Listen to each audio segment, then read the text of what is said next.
দিয়ে ব্যালেন্স করতে হবে।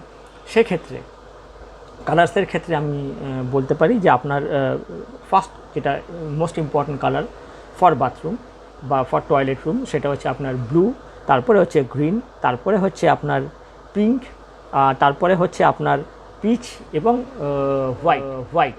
এই প্রাইমারি এই কালার্সগুলো, এবং এই কালার্সের যে কোনো শেড আপনারা ইউজ করতে পারেন, তাতে যেটুকু নেগেটিভিটি থেকে যাচ্ছে সেটাও ক্লিনস হয়ে যাবে, ব্যালেন্সড হয়ে যাবে, ওয়েল ব্যালেন্সড হয়ে যাবে।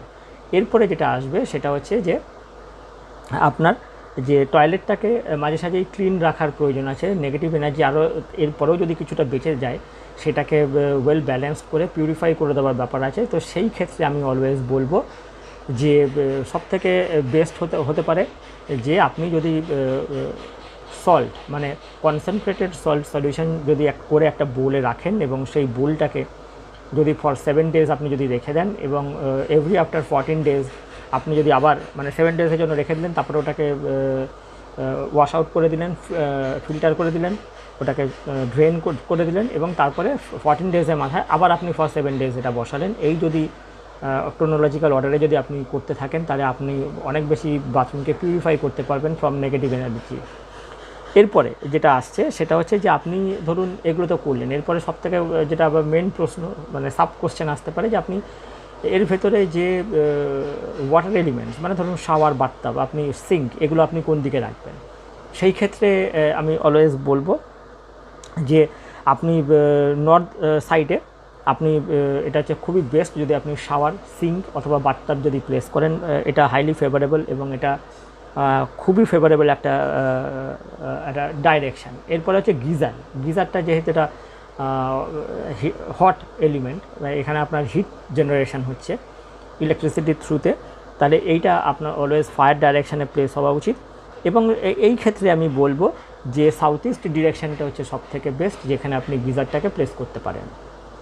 তাহলে এই হলো গিয়ে মোটামুটি একটা ধারণা, যেগুলো আপনি করলে অনেক উপকৃত হবেন। কিন্তু এরপরেও অনেক ছোট ছোট বিষয় আছে, যেরকম আরেকটা বিষয়কে আমি খুব প্রেফার করি, সেটা হচ্ছে চর বাস্তুপুরুষ ডাইরেকশান। আমি ফার্স্টে যেটা বলেছিলাম সেটা হচ্ছে স্থির বাস্তুপুরুষ ডাইরেকশান, কিন্তু সবথেকে এফেক্টিভ হচ্ছে চর বাস্তুপুরুষ ডাইরেকশান। তার জন্য আপনাকে ওয়েল ভাস্ট অ্যাস্ট্রোলজারের কাছে যেতে হবে। আপনারা মনে করলে আমার কাছে আসতে পারেন, আমাকে মেসেজ করতে পারেন, টেক্সট করতে পারেন। আপকামিং যারা ট্রেনিং অ্যাস্ট্রোলজার্সরা আছে তারা আমাকে টেক্সট করতে পারেন। তাদের যদি কোনো কোয়ারি থাকে, তাদের যদি কোনো শেখার ব্যাপার থাকে, এবং তারা যদি মনে করেন সিস্টেমেটিক, সায়েন্টিফিক এবং আপনি একটা লজিক্যাল এক্সপ্লেনেশানে আসবেন, তাহলে ডেফিনেটলি আপনি টেক্সট করুন, আমি তার রিপ্লাই দেব। এবং আপনি আমার কাছে আসুন, আপনারা সবাই আমার কাছে আসুন, আরও বেশি উপকৃত হবেন। নিজেরা কিছু করতে যাবেন না, এইগুলো শুধুমাত্র একটা শিক্ষামূলক অনুষ্ঠান। এখান থেকে শিখে ডেফিনেটলি অ্যাপ্লাই করতে যাবেন না, তাতে ক্ষতি ছাড়া ভালো হবে না। আশা করছি এই ভিডিও আপনাদের ভালো লাগছে। আগামী দিন আরও কিছু টপিক নিয়ে আমি আসব, শুনতে থাকুন, দেখতে থাকুন। আশা করছি দেখতে দেখতে আমার প্রতি ভালো লাগা এবং ভালোবাসা আপনাদের হয়ে যাবে। সকলে সুস্থ থাকুন, সেফ থাকুন, খুশিতে থাকুন, এই শুভকামনা জানিয়ে আজকের অনুষ্ঠান আমি এখানেই শেষ করছি। হরি ওম।